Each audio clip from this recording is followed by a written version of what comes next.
Chapter 4. Sir Henry Baskerville.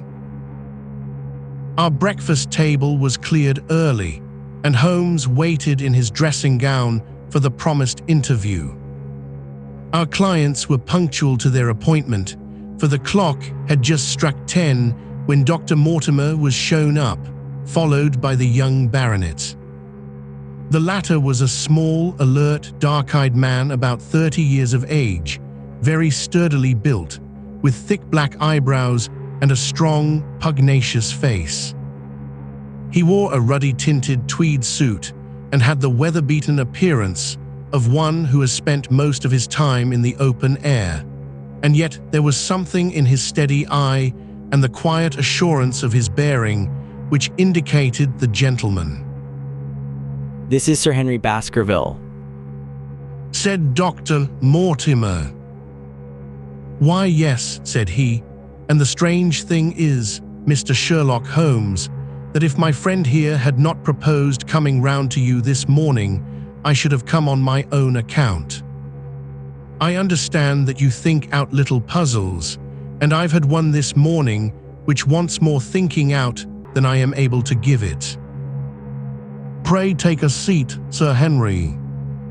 Do I understand you to say that you have yourself had some remarkable experience since you arrived in London?" "Nothing of much importance, Mr. Holmes. Only a joke, as like as not. It was this letter, if you can call it a letter, which reached me this morning." He laid an envelope upon the table, and we all bent over it. It was of common quality, greyish in colour. The address, Sir Henry Baskerville, Northumberland Hotel, was printed in rough characters, the postmark Charing Cross, and the date of posting the preceding evening. "So who knew that you were going to the Northumberland Hotel?" asked Holmes, glancing keenly across at our visitor. "No one could have known. We only decided after I met Dr. Mortimer." "But Dr. Mortimer was no doubt already stopping there." "No, I had been staying with a friend," said the doctor. "There was no possible indication that we intended to go to this hotel." Someone seems to be very deeply interested in your movements." Out of the envelope, he took a half sheet of foolscap paper folded into 4. This he opened and spread flat upon the table. Across the middle of it, a single sentence had been formed by the expedient of pasting printed words upon it. It ran, "As you value your life, or your reason, keep away from the moor." The word moor only was printed in ink. "Now," said Sir Henry Baskerville, "perhaps you will tell me, Mr. Holmes, what in thunder is the meaning of that, and who it is that takes so much interest in my affairs." "What do you make of it, Dr. Mortimer? You must allow that there is nothing supernatural about this, at any rate." "No, sir, but it might very well come from someone who was convinced that the business is supernatural." "What business?" asked Sir Henry sharply. "It seems to me that all you gentlemen know a great deal more than I do about my own affairs." "You shall share our knowledge before you leave this room, Sir Henry. I promise you that." said Sherlock Holmes. "We will confine ourselves for the present with your permission to this very interesting document, which must have been put together and posted yesterday evening. Have you yesterday's Times, Watson?" "It is here in the corner." "Might I trouble you for it? The inside page, please, with the leading articles." He glanced swiftly over it, running his eyes up and down the columns. "Capital article this, on free trade. Permit me to give you an extract from it.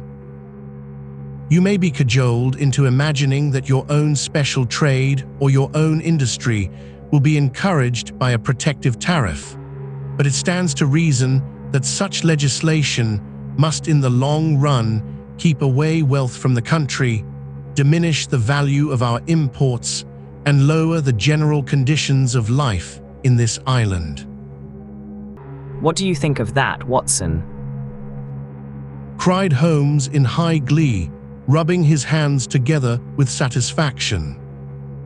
Don't you think that is an admirable sentiment? Dr. Mortimer looked at Holmes with an air of professional interest, and Sir Henry Baskerville turned a pair of puzzled dark eyes upon me. I don't know much about the tariff and things of that kind, said he, but it seems to me we've got a bit off the trail so far as that note is concerned. On the contrary, I think we are particularly hot upon the trail, Sir Henry. Watson here knows more about my methods than you do, but I fear that even he has not quite grasped the significance of this sentence. No, I confess that I see no connection. And yet, my dear Watson, there is so very close a connection that the one is extracted out of the other. Use your life, reason, value, keep away from the... Don't you see now whence these words have been taken? By thunder, you're right. Well, if that isn't smart. Cried Sir Henry. If any possible doubt remained, it is settled by the fact that keep away, and from the are cut out in one piece. Well, now so it is. Really, Mr. Holmes, this exceeds anything which I could have imagined, said Dr. Mortimer, gazing at my friend in amazement.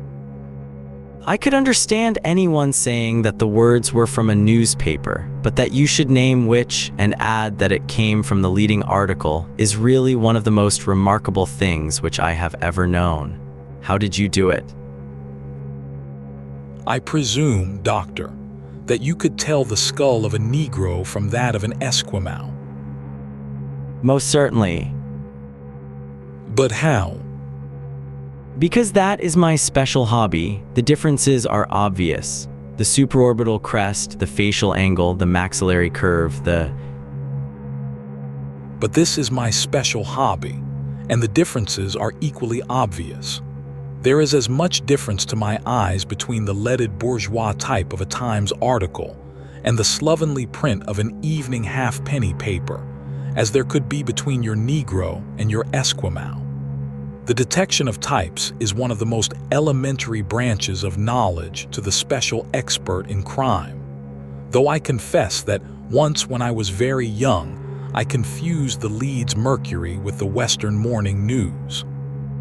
But a Times leader is entirely distinctive, and these words could have been taken from nothing else. As it was done yesterday, the strong probability was that we should find the words in yesterday's issue. So far as I can follow you, then, Mr. Holmes, said Sir Henry Baskerville. Someone cut out this message with a scissors. Nail scissors. Said Holmes. You can see that it was a very short-bladed scissors, since the cutter had to take 2 snips over keep away. That is so. Someone then cut out the message with a pair of short-bladed scissors, pasted it with paste. Gum, said Holmes. With gum onto the paper, but I want to know why the word more should have been written. because he could not find it in print. The other words were all simple and might be found in any issue, but more would be less common. Why, of course, that would explain it. Have you read anything else in this message, Mr. Holmes? There are 1 or 2 indications, and yet the utmost pains have been taken to remove all clues. The address, you observe, is printed in rough characters, but the Times is a paper which is seldom found in any hands but those of the highly educated. We may take it, therefore, that the letter was composed by an educated man who wished to pose as an uneducated one, and his effort to conceal his own writing suggests that that writing might be known, or come to be known, by you. Again, you will observe that the words are not gummed on in an accurate line, but that some are much higher than others. Life, for example, is quite out of its proper place. That may point to carelessness, or it may point to agitation and hurry upon the part of the cutter.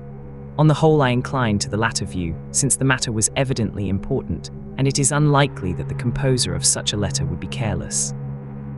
If he were in a hurry, it opens up the interesting question why he should be in a hurry, since any letter posted up to early morning would reach Sir Henry before he would leave his hotel. Did the composer fear an interruption, and from whom? We are coming now rather into the region of guesswork, said Dr. Mortimer. Say rather, into the region where we balance probabilities and choose the most likely. It is the scientific use of the imagination, but we have always some material basis on which to start our speculation. Now, you would call it a guess, no doubt, but I am almost certain that this address has been written in a hotel. How in the world can you say that? If you examine it carefully, you will see that both the pen and the ink have given the writer trouble. The pen has spluttered twice in a single word and has run dry 3 times in a short address, showing that there was very little ink in the bottle. Now, a private pen or ink bottle is seldom allowed to be in such a state, and the combination of the two must be quite rare. But you know the hotel ink and the hotel pen, where it is rare to get anything else. Yes, I have very little hesitation in saying that could we examine the waste paper baskets of the hotels around Charing Cross, until we found the remains of the mutilated Times leader, we could lay our hands straight upon the person who sent this singular message. Halloa, halloa, what's this? He was carefully examining the foolscap, upon which the words were pasted, holding it only an inch or 2 from his eyes. Well, nothing, said he, throwing it down. It is a blank half-sheet of paper, without even a watermark upon it. I think we have drawn as much as we can from this curious letter. And now, Sir Henry, has anything else of interest happened to you since you have been in London? Why, no, Mr. Holmes. I think not. You have not observed anyone follow or watch you. I seem to have walked right into the thick of a dime novel, said our visitor. Why in thunder should anyone follow or watch me? We are coming to that. You have nothing else to report to us before we go into this matter. Well, it depends upon what you think worth reporting. I think anything out of the ordinary routine of life well worth reporting. Sir Henry smiled. I don't know much of British life yet, for I have spent nearly all my time in the States and in Canada. But I hope that to lose one of your boots is not part of the ordinary routine of life over here. You have lost one of your boots, My dear sir, cried Dr. Mortimer. it is only mislaid. You will find it when you return to the hotel. What is the use of troubling Mr. Holmes with trifles of this kind? Well, he asked me for anything outside the ordinary routine. Exactly. Said Holmes. However foolish the incident may seem, you have lost one of your boots, you say. Well, mislaid it anyhow. I put them both outside my door last night, and there was only one in the morning. I could get no sense out of the chap who cleans them. The worst of it is that I only bought the pair last night in the Strand, and I have never had them on. If you have never worn them, why did you put them out to be cleaned? They were tan boots and had never been varnished. That was why I put them out. Then I understand that on your arrival in London yesterday, you went out at once and bought a pair of boots. I did a good deal of shopping. Dr. Mortimer here went round with me. You see, If I am to be squire down there, I must dress the part, and it may be that I have got a little careless in my ways out west. Among other things, I bought these brown boots, gave $6 for them, and had one stolen before ever I had them on my feet. It seems a singularly useless thing to steal. Said Sherlock Holmes. I confess that I share Dr. Mortimer's belief that it will not be long before the missing boot is found. And now, gentlemen, Said the baronet with decision. It seems to me that I have spoken quite enough about the little that I know. It is time that you kept your promise and gave me a full account of what we are all driving at. Your request is a very reasonable one. Holmes answered. Dr. Mortimer, I think you could not do better than to tell your story as you told it to us. Thus encouraged, our scientific friend drew his papers from his pocket and presented the whole case as he had done upon the morning before. Sir Henry Baskerville listened with the deepest attention and with an occasional exclamation of surprise. "Well, I seem to have come into an inheritance with a vengeance," said he when the long narrative was finished. "Of course, I've heard of the Hound ever since I was in the nursery. It's the pet story of the family, though I never thought of taking it seriously before. But as to my uncle's death, well, it all seems boiling up in my head, and I can't get it clear yet. You don't seem quite to have made up your mind whether it's a case for a policeman or a clergyman." "Precisely. And now there's this affair of the letter to me at the hotel. I suppose that fits into its place." It seems to show that someone knows more than we do about what goes on upon the moor. Said Dr. Mortimer. And also, Said Holmes. that someone is not ill-disposed towards you, since they warn you of danger. Or it may be that they wish, for their own purposes, to scare me away. Well, of course, that is possible also. I am very much indebted to you, Dr. Mortimer, for introducing me to a problem which presents several interesting alternatives. But the practical point which we now have to decide, Sir Henry, is whether it is or is not advisable for you to go to Baskerville Hall. Why should I not go? There seems to be danger. Do you mean danger from this family fiend, or do you mean danger from human beings? Well, that is what we have to find out. Whichever it is, my answer is fixed. There is no devil in hell, Mr. Holmes, and there is no man upon earth who can prevent me from going to the home of my own people, and you may take that to be my final answer. His dark brows knitted, and his face flushed to a dusky red as he spoke. It was evident that the fiery temper of the Baskervilles was not extinct in this, their last representative. "Meanwhile," said he, I have hardly had time to think over all that you have told me. It's a big thing for a man to have to understand and to decide at one sitting. I should like to have a quiet hour by myself to make up my mind. Now look here, Mr. Holmes, it's 11:30 now and I am going back right away to my hotel. Suppose you and your friend, Dr. Watson, come round and lunch with us at 2. I'll be able to tell you more clearly than how this thing strikes me. Is that convenient to you, Watson? "Perfectly." Then you may expect us. Shall I have a cab called? I'd prefer to walk, for this affair has flurried me rather. I'll join you in a walk, with pleasure. Said his companion. Then we meet again at 2 o'clock. Au revoir and good morning.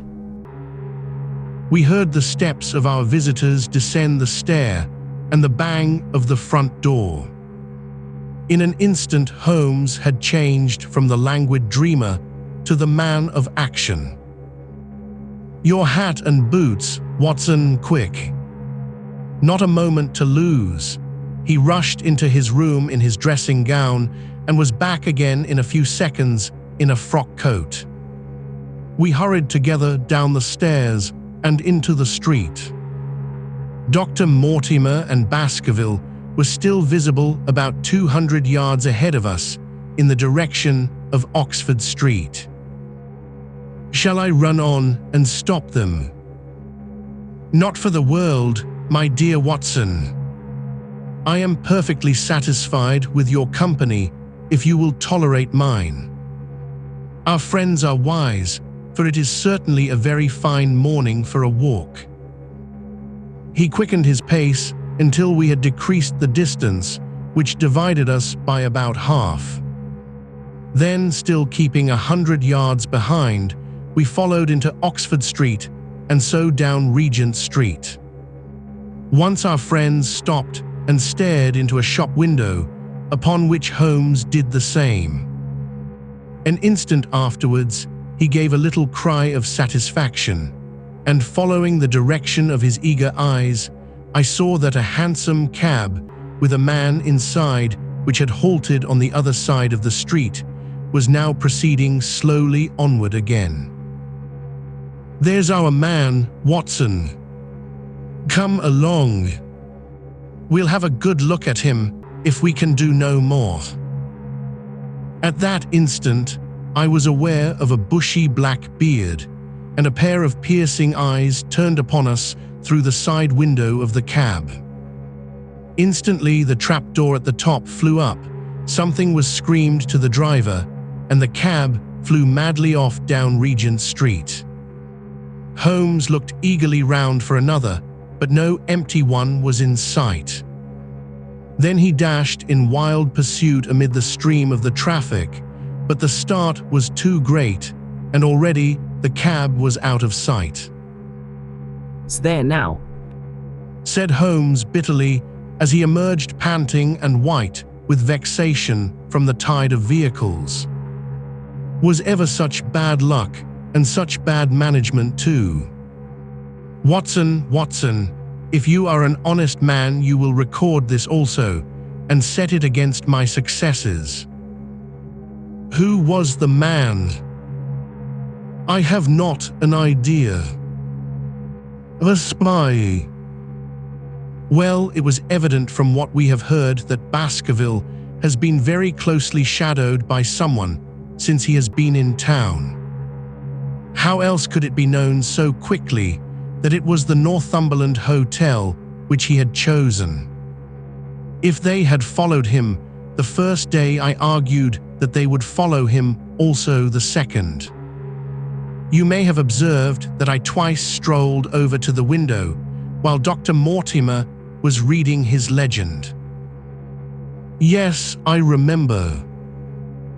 I was looking out for loiterers in the street, but I saw none. We are dealing with a clever man, Watson. This matter cuts very deep, and though I have not finally made up my mind whether it is a benevolent or a malevolent agency which is in touch with us, I am conscious always of power and design. When our friends left, I at once followed them in the hopes of marking down their invisible attendant. So wily was he that he had not trusted himself upon foot, but he had availed himself of a cab so that he could loiter behind or dash past them, and so escape their notice. His method had the additional advantage that if they were to take a cab, he was all ready to follow them. It has, however, one obvious disadvantage. It puts him in the power of the cabman. Exactly. What a pity we did not get the number. My dear Watson, clumsy as I have been, you surely do not seriously imagine that I neglected to get the number. Number 2704 is our man. But that is no use to us for the moment. I fail to see how you could have done more. On observing the cab, I should have instantly turned and walked in the other direction. I should then at my leisure have hired a second cab and followed the first at a respectful distance, or better still, have driven to the Northumberland Hotel and waited there. When our unknown had followed Baskerville home, we should have had the opportunity of playing his own game upon himself and seeing where he made for. As it is, by an indiscreet eagerness, which was taken advantage of with extraordinary quickness and energy by our opponent, we have betrayed ourselves and lost our man. We had been sauntering slowly down Regent Street during this conversation, and Dr. Mortimer, with his companion, had long vanished in front of us. There is no object in our following them, said Holmes. The shadow has departed and will not return. We must see what further cards we have in our hands and play them with decision. Could you swear to that man's face within the cab? I could swear only to the beard. And so could I, from which I gather that in all probability it was a false one. A clever man, upon so delicate an errand, has no use for a beard save to conceal his features. Come in here, Watson. He turned into one of the district messenger offices, where he was warmly greeted by the manager. Ah, Wilson, I see you have not forgotten the little case in which I had the good fortune to help you. No, sir, indeed I have not. You saved my good name and perhaps my life. My dear fellow, you exaggerate. I have some recollection, Wilson, that you had among your boys a lad named Cartwright, who showed some ability during the investigation. Yes, sir, he is still with us. Could you ring him up? Thank you. And I should be glad to have change of this £5 note. A lad of 14, with a bright, keen face, had obeyed the summons of the manager. He stood now gazing with great reverence at the famous detective. Let me have the hotel directory, said Holmes. Thank you. Now, Cartwright, there are the names of 23 hotels here, all in the immediate neighborhood of Charing Cross. Do you see? Yes, sir. You will visit each of these in turn. Yes, sir. You will begin in each case by giving the outside porter 1 shilling. Here are 23 shillings. Yes, sir. You will tell him that you want to see the waste paper of yesterday. You will say that an important telegram has miscarried and that you are looking for it. You understand? Yes, sir. But what you are really looking for is the center page of the Times with some holes cut in it with scissors. Here is a copy of the Times. It is this page. You could easily recognize it, could you not? Yes, sir. In each case, the outside porter will send for the hall porter, to whom also you will give 1 shilling. Here are 23 shillings. You will then learn in possibly 20 cases out of the 23 that the waste of the day before has been burned or removed. In the 3 other cases, you will be shown a heap of paper, and you will look for this page of the Times among it. The odds are enormously against your finding it. There are 10 shillings over in case of emergencies. Let me have a report by wire at Baker Street before evening. And now, Watson, it only remains for us to find out by wire the identity of the cabman, number 2704, and then we will drop into one of the Bond Street picture galleries and fill in the time until we are due at the hotel.